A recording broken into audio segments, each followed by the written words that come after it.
chamar o nosso convidado aqui, a gente vai falar do dólar caindo aí nessa abertura. Estamos aqui hoje e a gente vai receber o Fabrício Lorenzi aqui. Fabrício, bom dia, obrigado pela participação, viu? Bom dia, Marco. Bom dia, Guga. Eu que agradeço o convite. Vamos olhar o mercado, né? Acordou otimista aqui, cara. Nossa, a bolsa já sobe 1,10, você que se agora, a China subiu bastante, bolsa maravilhosa aqui, Guga já trabalhando aí nos 110.600, quem sabe 111 mil, e o dólar despencando ladeira abaixo, uma queda agora de 1%. Fabrício, hoje dia de indicadores aqui na economia mundial, vendas nos Estados Unidos e talvez o mais importante do dia hoje, PMI na China, só que a gente vai sentir esse PMI amanhã. Esse otimismo chinês aí, será que pode ser comprometido com o PMI hoje à noite, que vai sair horário às 10h30 de Brasília? Olha, é sempre importante a gente acompanhar isso, né? Apesar do mercado hoje ter acordado super otimista, ele tá aqui pedalando um pouquinho, então, dependendo do que vier, tudo pode acontecer, né, cara? Você, hoje, para o mercado aqui, nosso mercado local, bolsa a 110.600 pontos. Você começa a achar que podemos aí ter dentro do quadro hoje, que é a bolsa, né? Qualquer esboço de recuperação pode ter uma realização natural do investidor ou o mercado ainda segue para o alto e avante? Igual o Guga tá sacramentando, né, Guga? Antes de passar para falar para o Fabrício, eu queria que você desse só uma complementada, que você está achando que 111 mil hoje é um universo maravilhoso aqui, é o limite da honra. Na verdade, o limite da honra é se essa atmosfera positiva conseguir ganhar algo que potencialize, né? Aí seria caminhar para a região dos 113 mil pontos. Né? Eu acho que existe esse potencial em função dos níveis de preço que a gente chegou? Existe. Né? Geralmente as pessoas, para chegar nesses movimentos muito grandes, tem que ter muita gente que esteja duvidando. Né? Mas assim, eu acho que dependendo de como a gente vai chegar aqui nessa região dos 111 mil pontos, né, sim, tem chance aí de ser um limite de curto prazo. Mas depende de como vai chegar. Né? Depende de como vai chegar, depende de como vão estar os players do mercado. De novo, né, acho que é um movimento muito mais ocasionado por stops, né, galera que está tirando proteção do que de fato alguém vindo às compras. Né? Então a gente tem um mercado que está mais vazio. Imagina que aqueles players que estão vendendo, né, teriam que se desfazer das suas posições, então eles não estariam vendendo novamente, né, e só iriam buscar essa venda num patamar um pouco mais acima. Tá? Então acho que é um mercado muito mais técnico, de momento mais técnico, do que algo de movimento de alguém tomando posição ou se desfazendo de uma posição muito forte. Tá? Então vamos ver o que vai acontecer. Né? Tem que ir acompanhando. Você consegue visualizar para o dia de hoje aqui? Pois então, eu tô nessa linha de raciocínio também, o mercado hoje abriu super bem, tá? Até estava olhando aqui, os primeiros minutos estão bem fortes, só que, de fato, tá? Os 113 mil pontos é uma região super importante para os vendedores, então se o mercado conseguir subir, a gente vai ter que ver ele se provando nessa região, ou seja, ele vai ter que romper esses 113 mil pontos para daí a gente ter alguma expectativa mais altista por mais tempo, né? Por enquanto a gente está dentro de uma consolidação mais ampla, então eu estou com um pé atrás aqui frente a essa alta, tá? Acho bom para quem gosta de operações mais curtas, provavelmente vai abrir um bom espaço para a gente poder lucrar em algumas coisas mais curtas, né, na ponta da compra, mas para se provar mesmo só acima do 113, e se fizer isso, aí, Marco, eu entendo que o jogo vai virar um pouquinho para os compradores. Ô Fabrício, hoje você é especialista, qual ativo que você opera, ou que você, na verdade, as suas operações, primeira pergunta, né? Acho que igual o Bonner. Calma, respira, calma. Pergunta, qual ativo você opera? E se opera no intraday ou você é um cara mais da posição? Marco, eu sou um cara mais da posição, eu gosto de olhar gráfico diário ali, eventualmente uns 240 minutos, mas operações mais longas, procuro carregar algo em torno de 3 a 6 meses, né? Esse é o meu, meu chão, digamos assim. E quanto ao ativo, eu não tenho um ativo preferido, porque eu trabalho muito em cima de sazonalidade então, eventualmente, eu vou estar mais virado para o minério, por exemplo. Agora a gente está vendo o índice de materiais básicos, né? Gerdau, CSN, Vale, Bradespar subindo muito bem. Então, minha atenção naturalmente vira para lá porque eu procuro pegar esses ativos que estão em tendência. Outro momento pode ser que o setor de construção esteja bem, por exemplo, se eventualmente o DI começar a cair, o setor de construção provavelmente começa um movimento mais forte e eu viro minhas atenções para lá. Então, eu trabalho muito com esse rodízio de acordo com as ações que estão mais direcionais. Então, varia bastante. Mas, claro, eu procuro sempre aqueles que têm mais liquidez, né? Naturalmente. Ô, Guga, 6 meses no Brasil é uma eternidade, hein, meu? Não me diga, né? O Brasil hoje em dia, né? Eu acho que, pô, sim, acho que sempre foi assim, né? O Brasil sempre foi com uma volatilidade imensa, né? Um dinamismo absurdo. Claro que a gente viveu aí um período de 2016 a 2020, que querendo ou não traz uma disponibilidade de informação, né? E foi um período também que surgiu toda essa gama de influenciadores falando sobre, né, teorias, né, de investimento em ações de longuíssimo prazo, carregar empresas por muito tempo, mas eu vejo que não é o caso do Fabrício, né? Ele está olhando muito mais movimentos ali macro, né, e através dos movimentos macro ele toma a decisão de qual ativo, né, primeiro escolhe qual setor, e dentro do setor qual ativo que ele vai tomar naquele momento, né? E comentaste que nesse momento está olhando, né, para 2 setores, né? O primeiro setor, pelo que entendi, pode ser que tenham mais setores. É a questão relacionada a minério de ferro, é isso mesmo? Me corrija se eu estiver errado. Isso. E que existe um setor aí que está num alerta, que, pô, em função do nível de juros que nós estamos aqui no Brasil, né, existe a possibilidade de, quem sabe, né, se a gente for olhar o relatório Focus, de que a partir do ano que vem a gente possa começar a diminuir juros. Então, se as coisas começarem a melhorar, né, pô, também vai olhar ali para os setores, pô, construção, acredito que construção, educação, varejo, né, começam a entrar no teu radar. O que eu queria ver, né? Pô, dentro desse setor, então, que tu está olhando hoje, Vale, CSN, Usiminas e tudo mais, pô, aonde seria um bom, não sei se pode compartilhar a tela, alguma coisa do tipo, né? Mas onde seria um bom nível para se tomar a posição nesses ativos, né? Uma vez que a gente está vendo aí o mercado corrigir, né? Eu gosto também de Vale, então eu também quero saber, né, a tua percepção aí em relação a esses papéis, para que eu possa ver, né, uma forma de reforçar também a minha tese aqui. Por favor, Fabrício. Legal. Podemos compartilhar a tela? Eu acho que... Claro. Deixa eu ver aqui. Só dar um... Ó. Eu acho que agora tá aparecendo, né? Tá aparecendo aqui pra gente, Fabrício. Show de bola. Então, vamos lá, Guga. Você que sintonizou agora, a gente vai ter a análise agora aí, ao vivo, do Fabrício Lorenzi. Manda bala. Bora lá.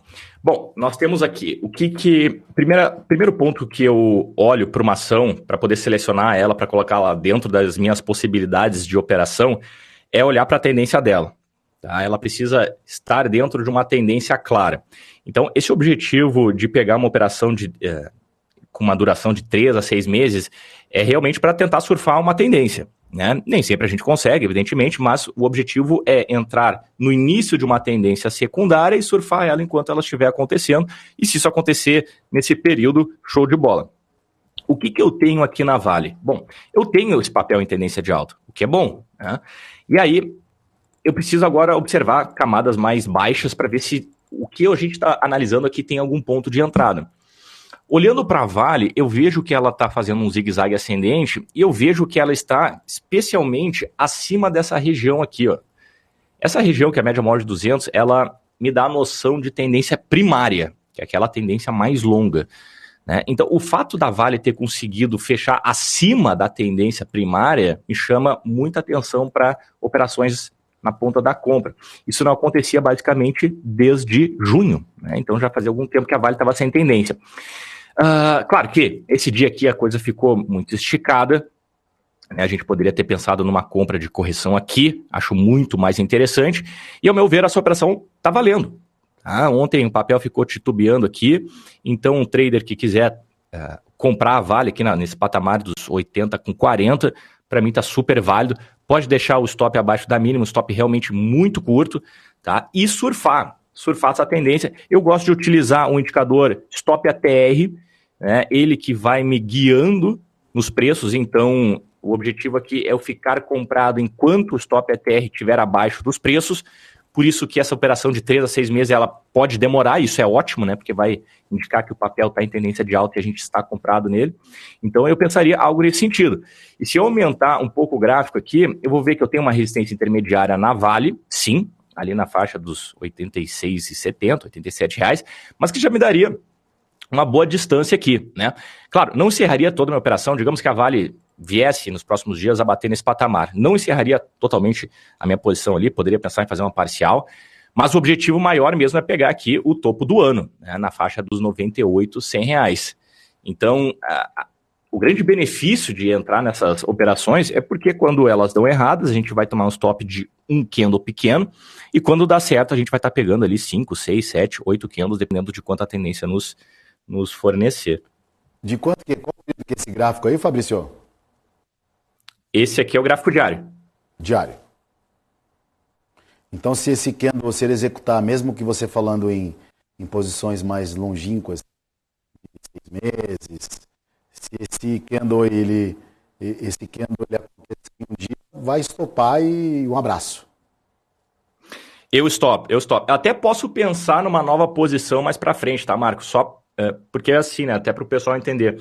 Não é porque nós saímos da operação no prejuízo que, eventualmente, o papel deixou de estar dentro daquela tendência bonita, né? Mas a minha aposta, o meu risco, eu preciso controlar.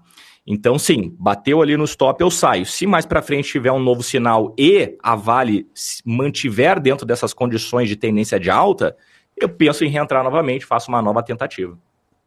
O problema do investidor iniciante é que ele casa com o papel, né? A pessoa tem 5, 6 relacionamentos ao longo da vida, casa 5, 6 vezes aí, mas o papel quer casar uma vez só. E não é assim que funciona, né? Tem que colocar... e quando dá errado, insiste, né, cara? Não pode insistir. Saber perder também é uma vitória no mercado, né? Imagina que, quiçá, quem está ouvindo aí, criptomoeda, né? E já está falando de uma nova cadeira de criptomoeda, uma outra BlockFit, Block alguma coisa, não vou passar informação, mas eu li agora uma coisa muito rápida aí que já tenho pedindo proteção, enfim, tá meio tenebroso. O Guga, fazer a pergunta para você e estender para o Fabrício.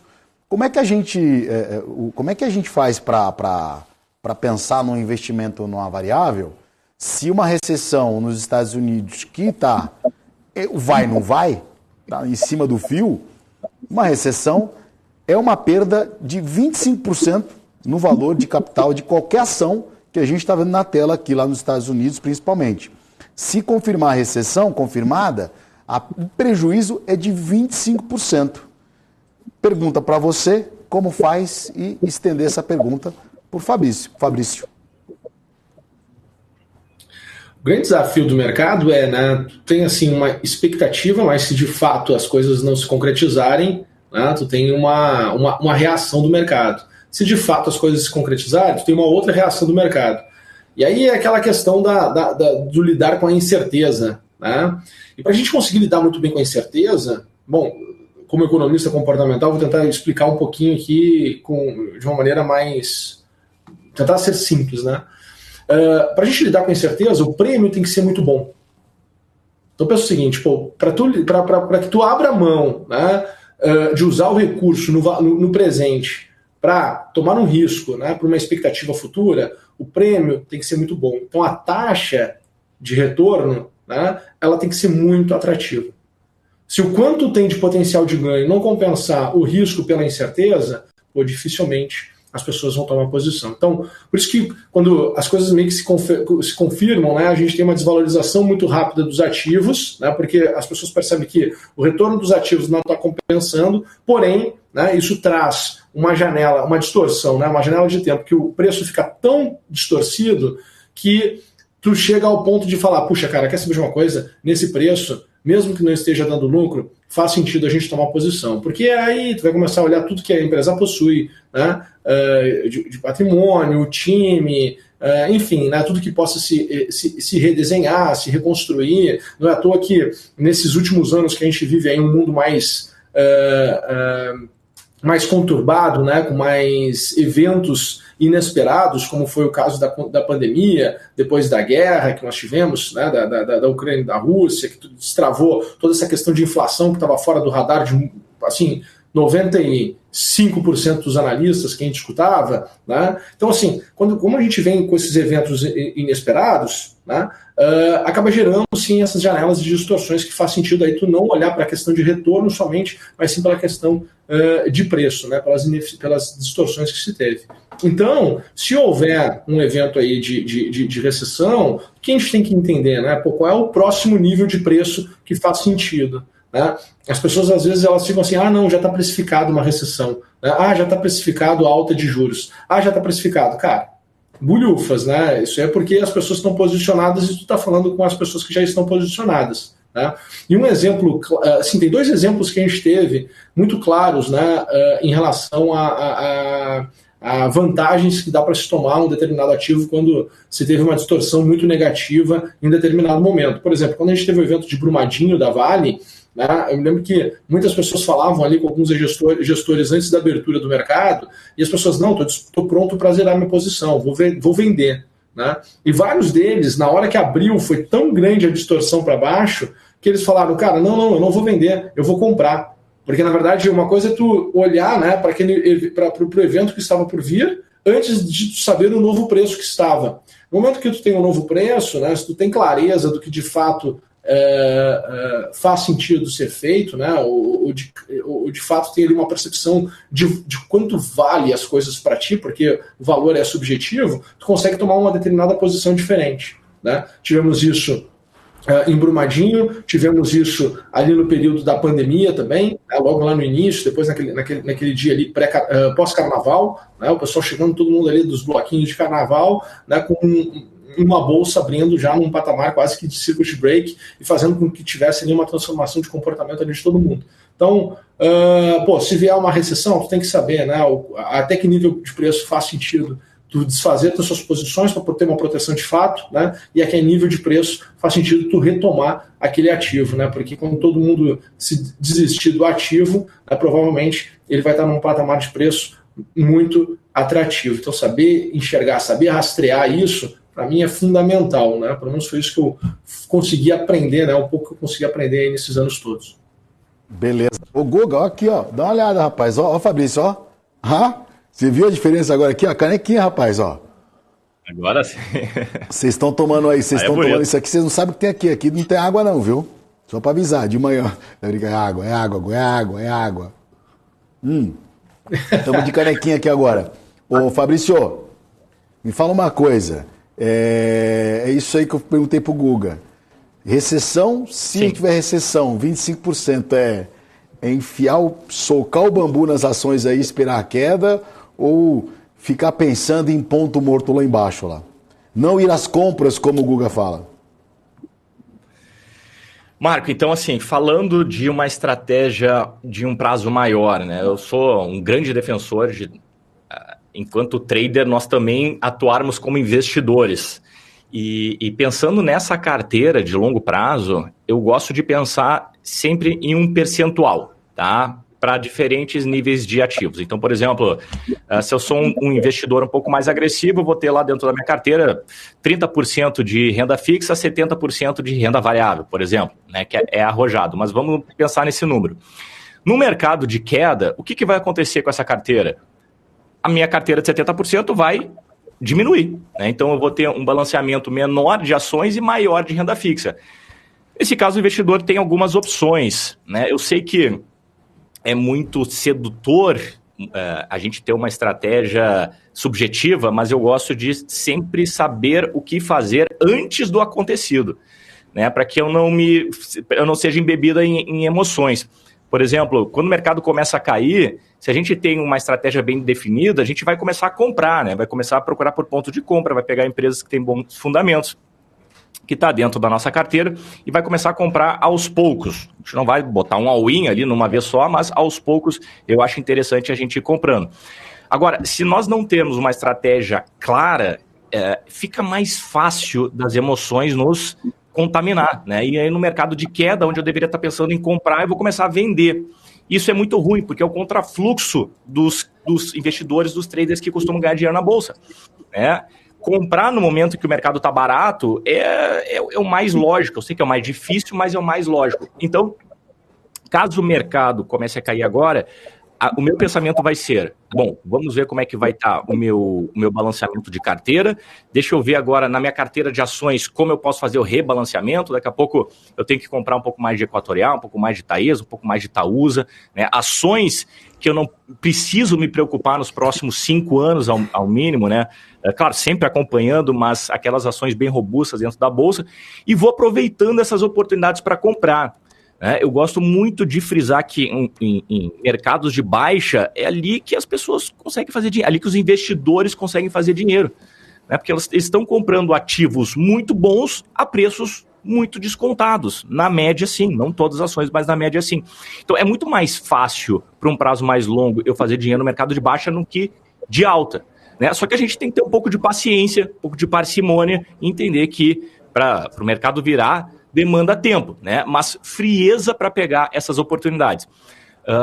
Frisando, não vou deixar de pegar oportunidades na renda fixa, né? Pô, a gente está com produtos aqui pagando 7, 8 acima da inflação. Realmente é muito interessante, mas eu acho que mais interessante do que isso é manter a estratégia sempre firme e seguir ela à risca, independente do cenário, para a gente estar sempre atuando de forma racional e não emocional. Perfeito. Obrigado aí pela participação, pelas considerações. Falamos com o Fabrício Lorenzi. Agradecer aí. Obrigado. Bom dia para você, viu? Bom pregão. Obrigado, tá? Marco.